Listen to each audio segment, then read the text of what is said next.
Good morning.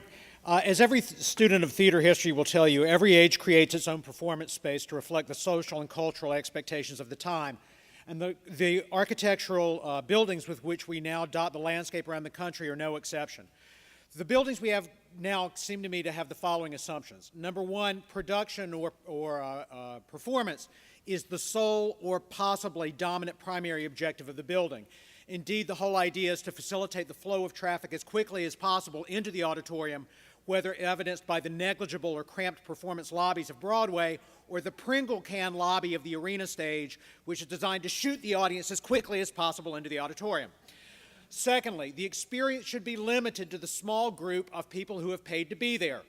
A philosophy further reinforced by heavy doors, solid walls, and our ability to create structures that allow us to heavily control who comes and goes, how frequently, how easily, and indeed possibly to construe a social stigma on those who prefer to leave early.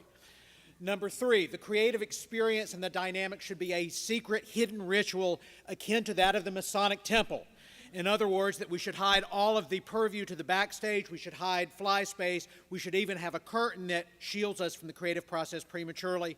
And fourth and finally, that the buildings themselves should be the reflection of the art to which we aspire, that the buildings should have an artistic accomplishment architecturally, that they should be reflections of our art form, hence the marble, the sheen, the high-tech embodiments, and indeed the use of the word temple today.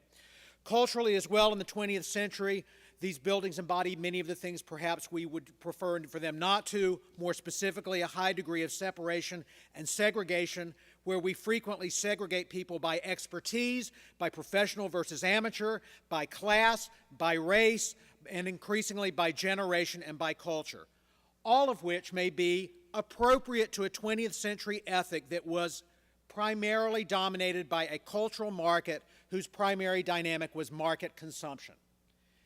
In reading the materials for today's meeting, I was struck that there are four givens that any building of the 21st century must accommodate. Number one, flexibility. Number two, green. Number three, technologically adept. And number four, accessible. Which, I mean, frankly, to the things we just saw, the one thing that struck me more than anything else was the emergence of steep staircases for a population that is increasingly aging and for which accessibility is increasingly an issue. Now, that was just me. Okay. However, in a new age, I think each of these questions or each of these assumptions needs to be questioned at least, if not exploded, because today we operate in an age where the cultural market is defined not solely by consumption, but by participation. And in an age of participation, innate expectations of individualization, customization, and participation. I invite us to examine these questions, not necessarily to reject them, but to recognize that architecture is a declaration of intent. And to that end, I would share the following.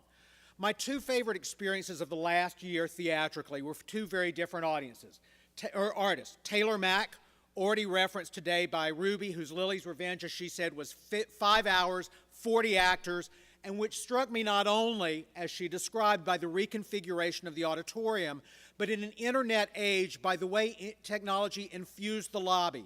We went out into a lobby where computer monitors were playing films of Taylor Mack talking and actors playing Taylor Mack talking. We went to the discussion disco where we could dance with the actors between scenes. We could go to the internet library where we could read the same materials Taylor saw in creating the piece, etc. All of which asked us in an internet age to take responsibility for curating our own individual experience. An invitation further expanded by the fact that we were told no cell phones, no internet communication during the first two intermissions. Indeed, we were forced to create a community with people we did not know in the lobby as well as in the auditorium. Secondly, Ariane Minushkin at the Armory in New York, a performance where the mechanics were laid bare, where we watched the actors themselves spin the stage, where we entered the performance space through the dressing rooms, and where we gathered as an audience to socialize during intermission, sharing food and beverage on the very set itself. Both of which I think were remarkable because they invited what I think is the new dynamic, epic scale imagination, epic scale artistic work facilitated in an intimate encounter, which is a contradiction but increasingly important in a new age. while also asking us to form and maximize and create a new community with people we had never met before. In that light, in an age of the 21st century, I would invite us to entertain the following questions. When does a performance begin and when does a performance end? Where does the performance happen? Who is part of the performance? Only the artist, or is the artist an agent of a larger performance? With technology available, is performance the privilege only of those in the auditorium? With transparency, interactivity, and personalization being the wave of the future, what is the value of hiding stagecraft?